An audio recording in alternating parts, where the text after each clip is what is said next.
10 محرم کے دن ہر ایک امام حسین کے قدموں پہ قربان ہو رہا تھا، اور یہ منظر دیکھنے کے لیے تمام عالمین کے فرشتے کربلا کے میدان تک پہنچے۔ کبھی امام حسین سے زمین مخاطب ہو کے کہتی کہ اے ہمارے آقا، ہمیں حکم دیں، ہم ابھی پھٹ جائیں اور اس پورے لشکر کو فنار کریں۔ تو کبھی آسمان چیخ کر کہتا کہ اے میرے حسین، ہمیں حکم دیں۔ تو کبھی ظافر جن مختلف جنات کے ساتھ دست ادب کو جوڑ کر کہتا، اے میرے مولا، مجھے حکم دیں کہ اس فوج یزید کو فنار کر دوں۔ امام حسین تمام انبیاء، اولیاء، فرشتوں اور جنات سے کہتے ہیں، یہ صبر کا امتحان ہے، میرا اللہ میرا صبر آزمانا چاہتا ہے، اور میرے خون سے ہی اسلام کو زندگی ملے گی، کیونکہ میرے شہید ہونے کے بعد رہتی دنیا تک کسی بھی یزید کی مجال نہ ہوگی کہ کوئی میرے نانا حضرت محمد مصطفیٰ صلی اللہ علیہ وسلم کی شریعت کو جھوٹا کہے۔ بس اب سب مولا حسین کا امتحان دیکھ رہے ہیں۔ امام حسین علی اکبر کے سینے سے پرچی نکالتے ہیں تو کبھی اپنی 6 ماہ کا بچہ قربان کرتے ہیں۔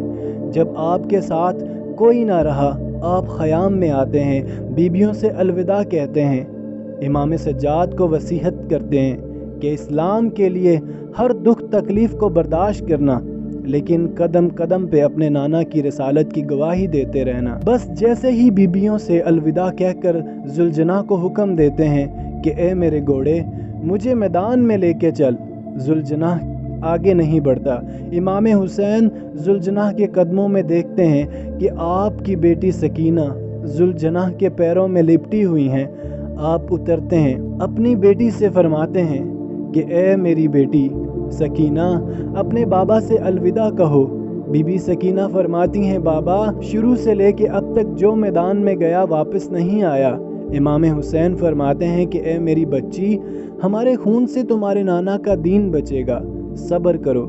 آپ یتیمی کا پرسہ دیتے ہیں اور میدان میں آ کے آواز بلند فرماتے ہیں کہ اے لوگو، میں رسول اللہ کا نواسہ حسین ہوں، فاطمہ کا بیٹا علی کا لال، میں ہوں وہ جس کے لیے اللہ کے رسول بار بار فرماتے تھے کہ حسین و منی و انا من الحسین، میرا خون رسول اللہ کا خون ہے، میرا گوشت رسول اللہ کا گوشت ہے، کیوں مجھے قتل کرنا چاہتے ہو؟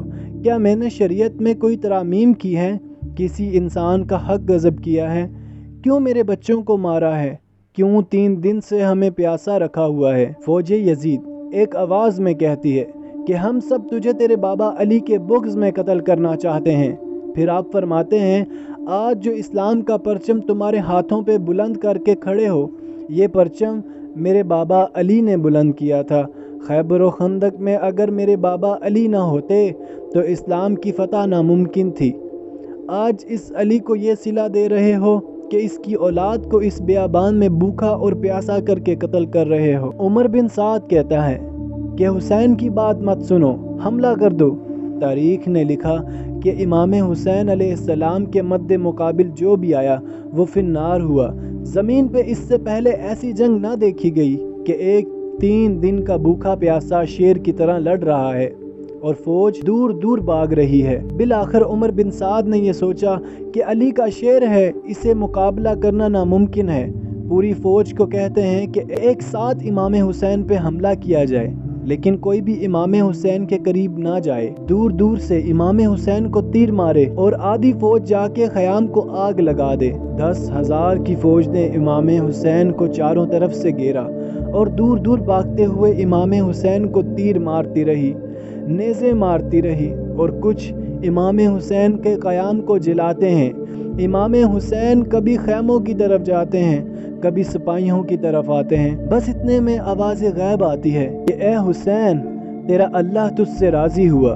امام حسین تلوار کو روک لیتے ہیں۔ فوجی اشقیہ جیسے ہی امام حسین کی رکی ہوئی تلوار دیکھتے ہیں تو وہ لوگ جو امام حسین کو دیکھ کے بھاگ گئے تھے وہ بھی قریب آنے لگے ہیں۔ دور دور سے جس کے ہاتھوں میں جو چیز ہوتی وہ امام حسین کی طرف پھینکنے لگتے ہیں۔ تاریخ نے لکھا ہے، جس کے پاس جو تھا وہ اسی سے حسین علیہ السلام کو مارنے لگے۔ جس کے پاس نیزہ تھا وہ نیزہ مارنے لگا، جس کے پاس تیر تھے وہ تیر مارنے لگا، جس کے پاس تلواریں تھیں وہ تلواریں مارنے لگا، جس کے پاس مارنے کے لیے کچھ نہ تھا وہ کربلا کی گرم زمین سے مٹی اٹھاتا اور امام حسین کی طرف پھینکتا۔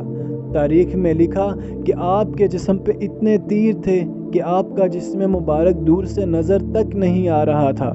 آپ نے چاہا کہ آپ اللہ کے دربار میں سجدہ کریں۔ آپ اپنے آپ کو گھوڑے کی زیں سے زمین کی طرف لے کر جاتے ہیں، لیکن آپ کے جسم مبارک پہ تیر اتنے تھے، نہ آپ زمین پہ تھے نہ گھوڑے کی زیں پہ، تیروں کے مسلح پہ تھے۔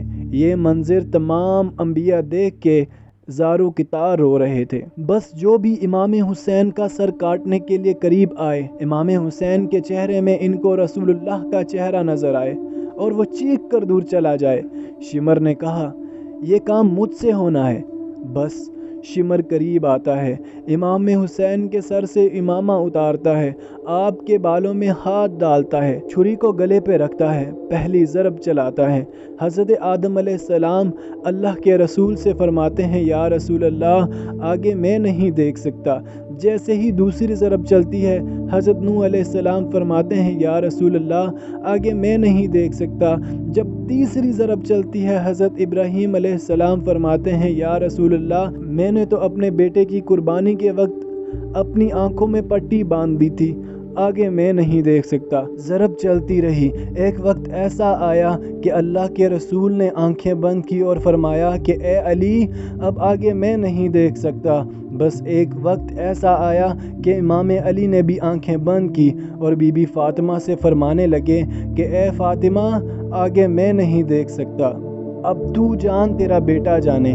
بی بی فاطمہ زہرا مقتل میں دیکھتی ہیں کہ شمر مسلسل امام حسین کے گلے پہ خنجر چلا رہا ہے۔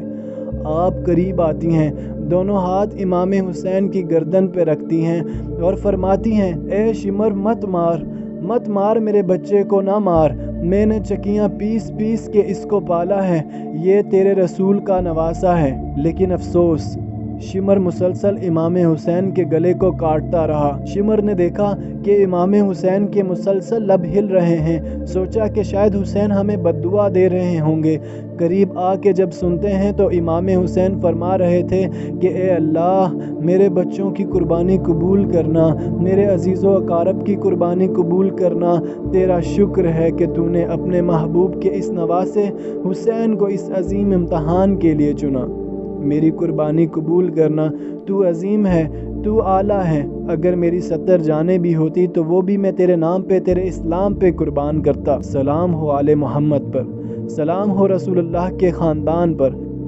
اور بھی نئی نئی ویڈیو دیکھنے کے لیے ہمارے چینل کو سبسکرائب کریں، شیئر کریں، لائک کریں اور اپنی قیمتی رائے دینا نہ بھولیے۔